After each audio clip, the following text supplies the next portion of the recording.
Alors avant d'aller prendre le pouls à New York, un mot, Laurent Cohen-Tanugy, je vais m'adresser à l'avocat que vous êtes. Évidemment, vous n'êtes pas resté insensible devant ces 6 semaines de procès. Je le disais hier, séquence marathon, 3 heures de plaidoirie de la défense. La défense de Donald Trump qui a plaidé un acquittement vite fait, bien fait, ce sont les termes employés. Finalement, plaidoirie assez originale à l'image de ce procès. Il est là où on l'attend, Donald Trump. Oui, enfin, disons que toute la défense de Trump et la plaidoirie de son avocat hier a été de tenter de décrédibiliser Michael Cohen comme qui est le témoin principal. Mais je pense que là où ils ont échoué, c'est qu'il y a énormément d'autres éléments de preuve en réalité. Il y a d'autres témoins, il y a des enregistrements, il y a des documents. Et donc, le témoignage de Michael Cohen, en fait, corroborait un certain nombre d'autres choses. Donc, je ne suis pas sûr que accuser Michael Cohen de mensonge, qui est probablement le cas, enfin en tout cas il l'a prouvé par le passé, suffisent à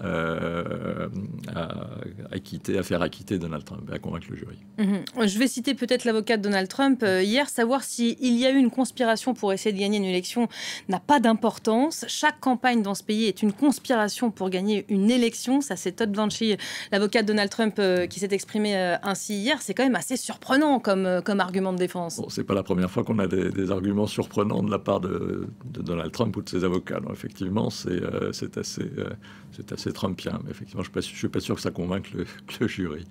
Parce que, en fait, ce qu'a cherché à démontrer l'accusation, c'est que la falsification des documents pour cacher donc la relation sexuelle ou autre avec Stormy Daniels avait en fait pour but de cacher aux électeurs, de frauder les électeurs de 2016 et d'occulter l'immoralité de Donald Trump. Et ça aurait pu, effectivement, comme Trump a été élu avec 75 000 voix en 2016, dans quelques États, donc c'est très très faible, on peut dire qu'effectivement ça a pu influencer l'élection de 2016. On va retrouver peut-être Fanny Chauvin qui a suivi pour nous tout du long ce procès. Fanny, peut-être un mot pour résumer ces 6 semaines, ce à quoi vous avez assisté hier. Eh bien, hier, c'était les plaidoiries finales. Le juge Marchand qui a voulu aller jusqu'au bout des plaidoiries, quitte à finir plus tard la journée. Il voulait absolument commencer aujourd'hui les délibérations. Donc, dans moins de 3 heures, eh bien, le juge va donner les instructions au jury. Il va leur rappeler la loi et leur devoir. Ils devront donc décider si oui ou non Donald Trump est derrière la fraude comptable de 34 documents pour cacher un paiement de 130 000 $ à Stormy Daniels dans le but d'éviter un scandale sexuel alors qu'il était en pleine campagne présidentielle en 2016. Alors, pour délibérer, les jurés, 7 hommes et 5 femmes vont se retirer à huis clos dans une salle du tribunal. Ils auront accès à tous les documents, toutes les preuves clés qu'a mis en évidence l'accusation. Il pourra aussi poser des questions au juge. Le juge pourra aussi consulter les deux parties pour donner sa réponse. Alors, ces 12 New-Yorkais qui sont restés anonymes tout le long du procès pour éviter des menaces, pour éviter des pressions, eh bien, ils devront décider pour la première fois si un ancien président des États-Unis est coupable. Les jurés peuvent délibérer pendant plusieurs jours. Il n'y a pas de limite de temps. Il leur faudra être unanime pour rendre leur décision. C'est inédit, c'est historique. On a de cesse de le répéter. Aucun jury dans l'histoire des États-Unis ne s'est retrouvé dans une telle position, à savoir à décider si un ancien président est coupable ou non. Merci beaucoup Fanny, restez avec nous parce qu'on commentera dans quelques instants une autre séquence qui s'est jouée hier devant le tribunal. Laurent Cohen-Tanugy, est-ce que vous pensez aujourd'hui que Donald Trump, quand même, malgré tout, a une chance de s'en sortir il peut s'en sortir assez aisément. La défense n'a besoin de convaincre qu'un seul juré de ne pas le condamner. Effectivement, il faut l'unanimité des jurés et le standard, c'est beyond a reasonable doubt, c'est-à-dire au-delà d'un doute raisonnable. Donc, s'il y a un doute raisonnable, ça peut faire pencher, il suffit que ça fasse pencher l'un des jurés. Cela dit, il peut y avoir un acquittement partiel ou il peut y avoir une condamnation partielle. Les jurés vont discuter, délibérer et normalement essayer de trouver une unanimité sur soit une condamnation sur l'ensemble des chefs d'accusation, soit sur certains, ou alors sur un acquittement total. Mais bon, ça. Est-ce que vous estimez, vous, aujourd'hui, qu'en tant qu'avocat, que ce procès, ces 6 semaines de procès, les témoignages qui ont eu lieu aussi au cours des audiences, ont apporté suffisamment de preuves de la culpabilité de l'ancien président des États-Unis? Écoutez, je pense d'abord ce procès s'est bien passé. C'est quand même un procès à haut risque. C'est la première fois qu'un ancien président, il y avait des menaces, il y avait toutes sortes de. Enfin, ça s'est bien passé. Le juge a été assez ferme. Donc ça, c'est la première chose. Oui, je pense qu'on a entendu quand même énormément de témoignages. Oui, je crois que, enfin, les jurés en tout cas ont tous les éléments pour décider. Ensuite, demander mon opinion personnelle. Enfin bon, je n'ai pas vu moi-même ces documents, etc. Mais enfin, je pense que les jurés ont tous les éléments pour prendre une décision. Et en même temps, condamner un ancien président des États-Unis, on parle du caractère historique, on imagine que ça joue, ça pèse aussi. On parle de la lourde tâche qu'incombe à ces jurés aujourd'hui de se prononcer sur cette affaire que tout le monde attend. Oui, c'est une lourde tâche, mais enfin, personne n'est au-dessus de la loi. Et donc, enfin, d'autres présidents ont été condamnés dans d'autres pays. Hein, donc, non, je crois que c'est leur obligation, c'est leur devoir de juger. Et voilà. Sur ce que risque Donald Trump à l'issue de cette séquence, le verdict pourrait tomber dès aujourd'hui, nous dit-on. Est-ce que ça vous paraît déjà plausible? Est-ce que vous pensez que le jury américain, on a suivi de grosses affaires jusque-là, pourrait se prononcer aussi vite? Ça, non, je ne suis pas dans la tête des jurés. Je pense que ça peut durer plus longtemps. On a vu pas mal de films américains sur les procès, etc. Donc, enfin, il me semble que ça pourrait Ils peuvent prendre le temps qu'ils souhaitent. Oui, ça pourrait prendre jusqu'à la fin de la semaine. Il faut qu'ils arrivent à une décision unanime, parce que sinon, effectivement, c'est un nouveau procès, etc. Mais je ne pense pas je pense qu'il y aura une décision unanime. Alors, laquelle sera-t-elle? Mais je serais étonné que ça se termine en une journée. Enfin voilà, donc c'est un procès historique. Et, il y aura certainement des conséquences, quelle que soit la décision. Est-ce que vous pouvez raconter, nous expliquer à nos téléspectateurs, à nous aussi, comment se passent des délibérés comme ceci? C'est propre aux États-Unis déjà, ce jury qui doit trancher, il va se retirer, on indique, au 15e étage de la tour du tribunal de New York, à huis clos. Ça va être quoi l'enjeu? Se convaincre les uns et les autres? Oui, alors bon, ça n'est pas mon domaine, mais j'ai vu beaucoup de films comme américains. Donc effectivement, je crois que ça va être une discussion. Alors soit ils ont été convaincus par ce qu'ils ont entendu, et effectivement ça va aller assez vite, soit il va y avoir en général, ça joue quand même jusqu'à la dernière seconde. Ces discussions pendant les délibérés sont assez importantes. Sont assez importantes parce que, encore une fois, le but est quand même d'arriver à l'unanimité. Donc il peut y avoir certains jurés à convaincre, et donc c'est comme une négociation ou un espèce de procès dans le procès où certains jurés vont essayer de faire prévaloir leurs convictions auprès des autres. C'est ça qui peut prendre du temps. Mais je pense que ils auront à cœur, en tout cas, d'arriver à une décision unanime qui pourra prendre du temps. Et encore une fois, il peut y avoir une condamnation partielle sur certains chefs d'accusation et pas d'autres. Tout l'enjeu pour la défense de Donald Trump pendant ce procès, ça aura été de semer le doute dans les esprits, de jeter aussi le discrédit, vous l'avez évoqué, sur l'ancien avocat de Donald Trump, Michael Cohen. La carte de la victimisation, on a vu que ça avait marché par le passé. Il a tendance à la sortir assez régulièrement, Donald Trump, ses avocats aussi. Vous pensez que là, il y a encore des chances que ça fonctionne, que ça marche? Je ne crois pas. Je pense que cette carte-là, ça marche sur sa base électorale. À Trump, mais je ne crois pas que les 12 jurés new-yorkais vont se laisser intimider ou duper par cette victimisation. Non, je pense que ça ne marchera pas. Alors ce procès qui est donc forcément, comme à chaque séquence qui compte, une occasion de plus pour les soutiens du président, de l'ancien président américain de s'exprimer. On a vu tout au long de ce procès les fameux MAGA, Make America Great Again. Ce sont les plus convaincus de ses partisans se réunir, traverser même parfois tout le pays pour soutenir l'ancien chef de la Maison-Blanche. Ça nous dit quoi, finalement, de la cote de popularité du président américain? On a suivi les sondages tout au long de ce procès, et c'est vrai, ça peut nous paraître assez étonnant à nous, Français, mais chaque nouvelle accusation qui était portée contre lui avait tendance à faire remonter les chiffres dans le bon sens pour lui. Oui, il n'y a pas... Enfin, l'Amérique profonde, entre guillemets, n'a pas suivi ce procès au jour le jour, peut-être comme nous l'avons fait, ou comme les grands médias américains l'ont fait. D'abord parce qu'il n'était pas télévisé.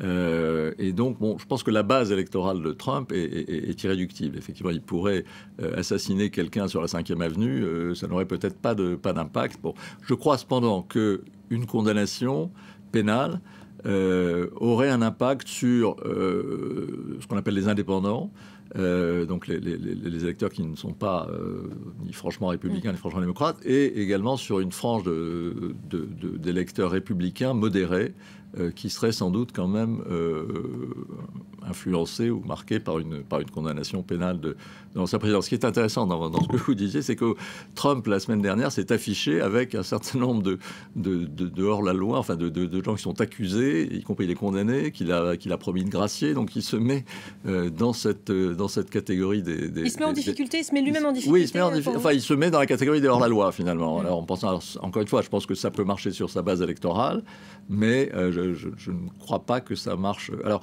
sur les sondages dont vous parliez, effectivement, il y a une analyse intéressante des derniers sondages. Dans les derniers sondages, effectivement... Alors, l'un des derniers sondages, on l'a à l'instant, où les deux candidats, Trump et Biden, sont au coude à coude. On est à 50-50, à peu près. Ils sont au coude à coude, et dans les swing states, jusqu'à présent, Trump était en tête. Mais en réalité, une analyse intéressante du New York Times, c'est que il est en tête auprès d'un électorat jeune et de couleur.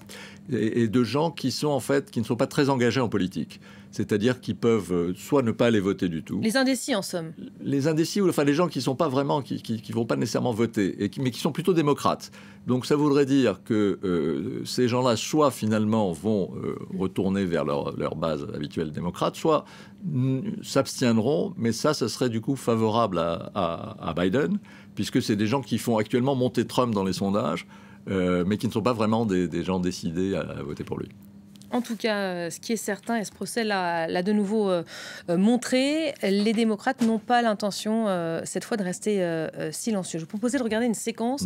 Vous en avez sûrement déjà entendu parler. Elle est largement commentée dans la presse aujourd'hui.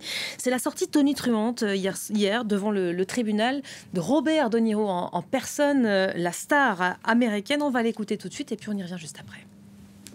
Je suis vraiment en colère, je ne devrais pas être là, ce n'est pas mon rôle de faire ce que je fais, mais je suis tellement en colère contre cette personne, qui plus est un New-Yorkais. Il est venu, il a trompé le monde entier, il a trompé ce pays, il le croit.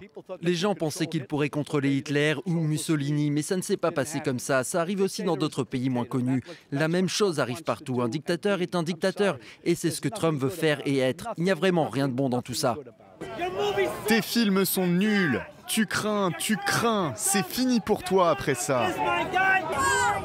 Tu as seulement le rôle du gentil dans les films, t'es qu'une blague. On essaie d'être des gentlemen dans ce monde, nous les démocrates, vous êtes des gangsters, vous êtes des gangsters. Voilà, séquence assez hallucinante, hein, assument aujourd'hui certains journaux américains. Donald Trump qualifié de clown, il pourrait devenir un tyran selon la star américaine. Fanny, vous qui avez assisté à cette séquence, c'est votre micro qu'on a aperçu à l'instant. Commentez-nous la scène. Selon l'agence France-Presse, aujourd'hui, la prise de parole de la star aurait été organisée par l'équipe de campagne de Joe Biden elle-même, hein. Effectivement, quelques minutes avant son arrivée, on a eu un communiqué de presse en disant que voilà, il y allait avoir une conférence de presse de la part du camp démocrate, mais on ne savait pas qui allait venir. Et finalement, c'est Robert De Niro lui-même qui est arrivé, accompagné de policiers du Capitole qui étaient présents lors de l'assaut du 6 janvier. L'acteur qui s'est exprimé le premier et qui a apporté dans un discours clair son soutien à Joe Biden en face du tribunal où au même moment Donald Trump était sur le banc des accusés.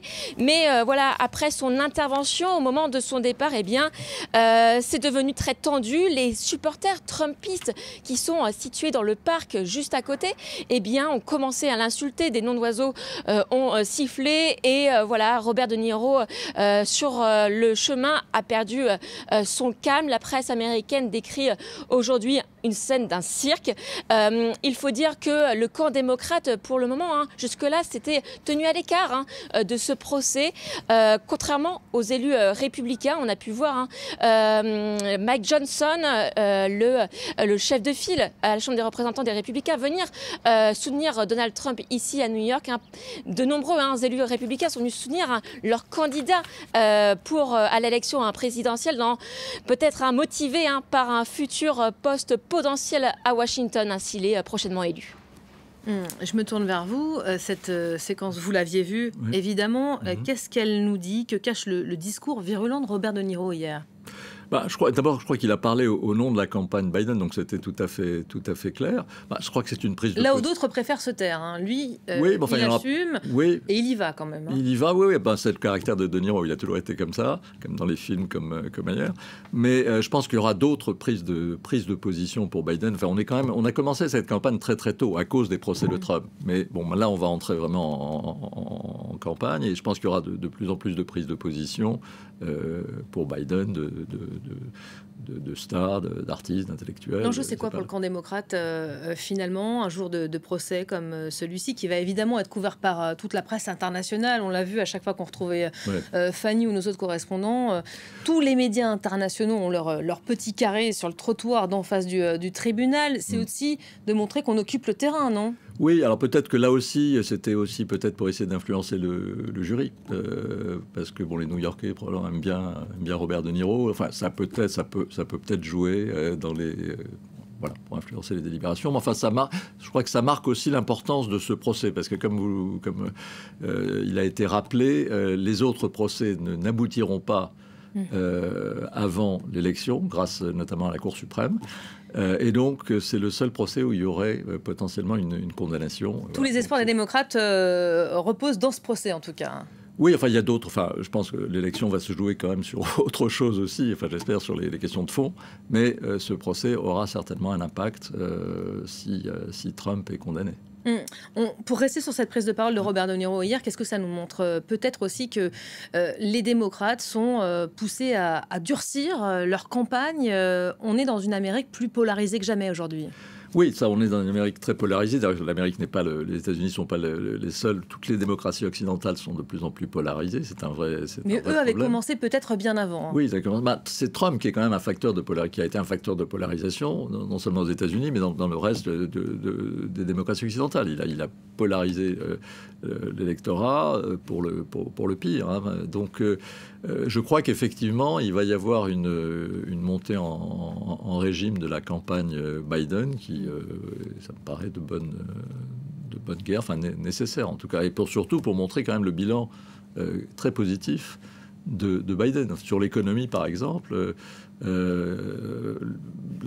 l'économie américaine se porte très bien. Le problème, c'est que les ménages ne le voient pas encore parce que l'inflation reste élevée. Donc, mais je pense qu'au fil des mois, ce bilan doit être mise en valeur sur l'économie comme sur d'autres sujets. Un bilan qui sera peut-être de défendre dans un peu moins d'un mois. Il y a un rendez-vous qu'on ne va pas manquer. Évidemment, ce sera le 27 juin prochain. Premier débat avec Donald Trump. Les deux ont accepté de se retrouver. Je vous propose de regarder de nouveau cette séquence. C'est l'appel de Joe Biden, le président américain, qui s'adressait il y a quelques jours, il y a 2 semaines, à son adversaire. Écoutez-le. Donald Trump lost 2 debates to me in 2020. And since then, he hadn't shown up for debate. Now he's acting like he wants to debate me again. Well, make my day, pal. I'll even do it twice. So let's pick the dates, Donald. I hear you're free on Wednesdays. Voilà, je crois que vous êtes libre les mercredis, vous êtes en audience, un petit acte du président américain au passage, qui suit lui aussi évidemment ce procès de près. Ils vont se retrouver pour 2 débats, ça sera des séquences importantes de la campagne. Ce sera des séquences importantes parce que Biden a besoin de montrer que contrairement à aux accusations ou aux craintes qu'il suscite, y compris dans son propre camp, que ce n'est pas un vieillard gâteux, etc. Et donc il l'a montré déjà dans son discours sur l'état de l'Union, par exemple, il y a quelques semaines, qui était extrêmement vigoureux. Et il doit montrer qu'il est tout à fait en charge Et je pense que c'est l'objet de ces débats, donc j'espère qu'il sera à la hauteur. C'est pas un pari risqué, ce débat, ces deux débats? Oui et non, c'est un pari risqué, mais enfin, je pense qu'il doit le faire, et je pense que c'est aussi une occasion de montrer Trump, enfin, d'acculer Trump à un certain nombre d'outrances, de montrer son bilan assez catastrophique sur le Covid, et son comportement dans les événements du 6 janvier. Voilà, c'est peut-être un pari risqué, mais c'est un risque qu'il faut prendre et que je pense que Biden a raison de prendre. Voilà, rendez-vous donné les 27 juin prochains. Nous, on sera au rendez-vous. Et le 10 septembre, on sera à quelques semaines seulement de l'élection présidentielle américaine. Merci beaucoup, Laurent Cohen-Tanuji, d'avoir été